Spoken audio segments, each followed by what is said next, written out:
There's a bucket sitting in my neighbor's backyard. It hasn't been watered in 11 days. No hose, no irrigation system, no timer, nothing.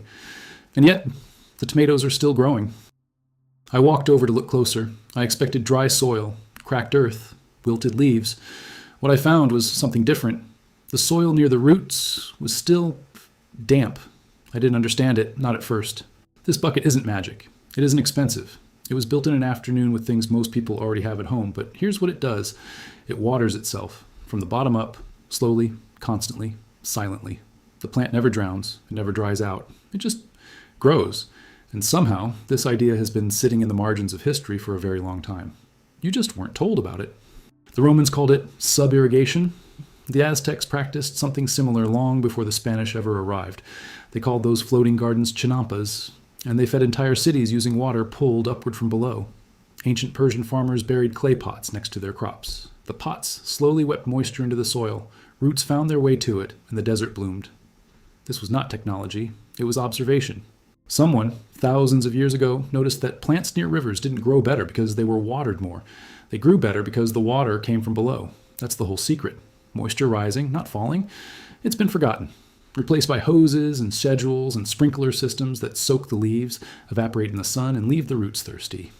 We overcomplicated something that never needed to be complicated. Think about a cold glass of water on a humid morning. You set it outside, and within minutes, droplets form on the outside of the glass.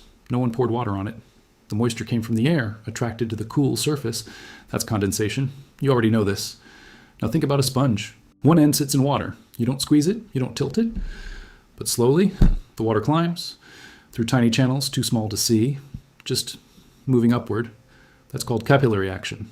And that is the engine behind everything I'm going to show you. When you keep water at the bottom of a sealed container and you connect it to the soil above with the right material, the water rises, slowly, consistently, on its own. The root finds it. It drinks only what it needs. Nothing is wasted. It's not a trick. It's physics. It was always here. You'll need 2 buckets, standard 5-gallon, the kind you find at any hardware store, a few dollars each. One sits inside the other.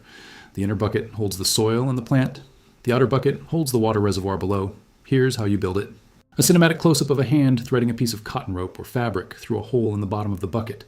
The material hangs slightly below while the rest stays inside. The movement is simple and precise. The camera focuses on the connection point. No music, no text, only natural ambient sound. Ultra-realistic, clear and practical, 16.9. Thread it through one of the holes so it hangs below, about 4 inches down into the reservoir. This is your bridge. The water will climb through it. Step 3. Fill the inner bucket with your growing mix. Not regular garden soil. It compacts too much. Use a mix of compost, perlite, and a little coconut coir if you have it. Something light that water can move through. Step 4. Nest the inner bucket into the outer one. There should be a gap below, about 3 to 4 inches of airspace. That space is your reservoir. Step 5. Drill one overflow hole in the outer bucket near the top of the reservoir. This prevents the water from rising too high and drowning the roots. It's a small detail. It matters a great deal. Step 6. Cut a fill tube from PVC pipe or old garden hose. Push it through a hole in the lid, if you're covering it, or just angle it down into the reservoir from the side. This is how you add water without disturbing the soil. Plant your seeds or seedlings in the top. Fill the reservoir from below, and then wait. Most people make the same few mistakes, and they're small, but they change everything. The first mistake is using garden soil. It's too dense. Water doesn't move through it well.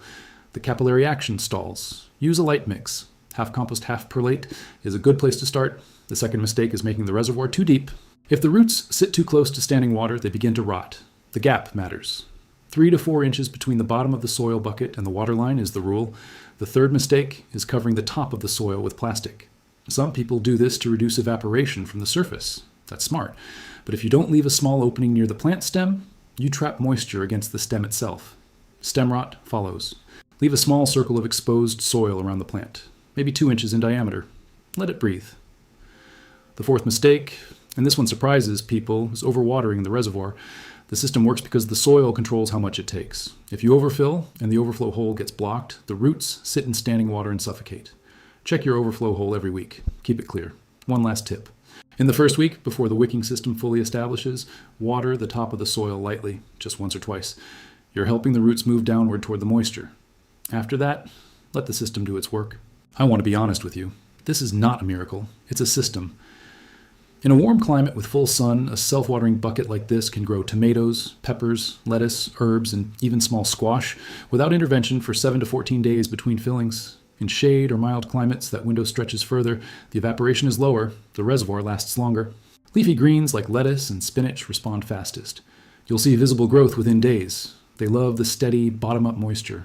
Root vegetables work too, radishes, beets, small carrots, but the bucket needs to be deeper, at least 12 inches of growing depth.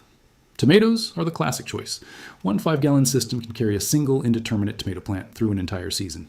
What you won't get: enormous yields from tiny pots. The volume of soil still limits the plant. A bucket is not a raised bed, but it is enough for 1 or 2 people to have fresh food growing on a balcony, a rooftop, a driveway. Anywhere there's light, the system can work. Here's the thing that changed the way I think about all of this.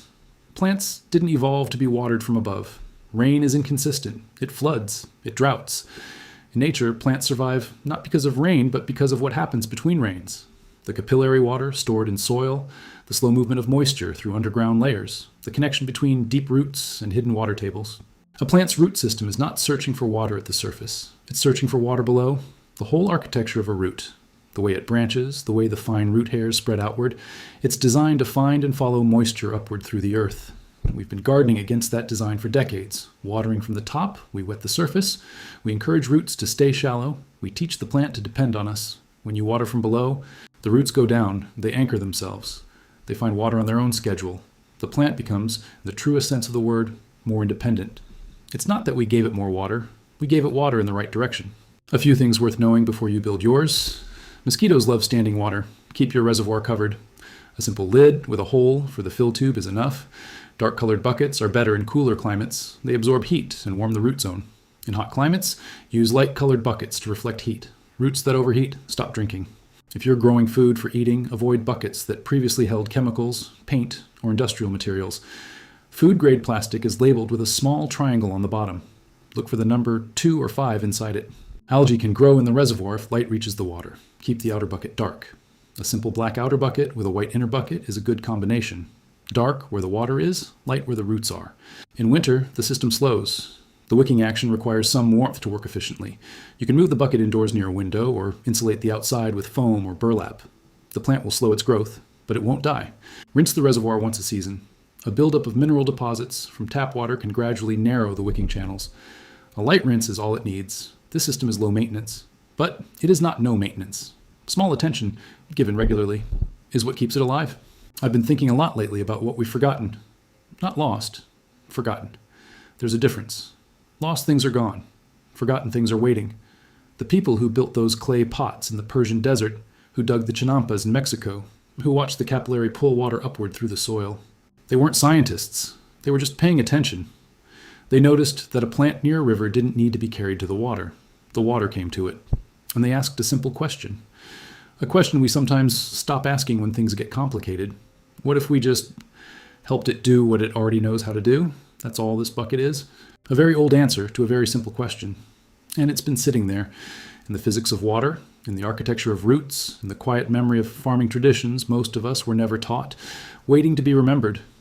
You don't need a yard. You don't need a system. You just need a bucket, a piece of old fabric, and the patience to let something grow. That's it. That's everything.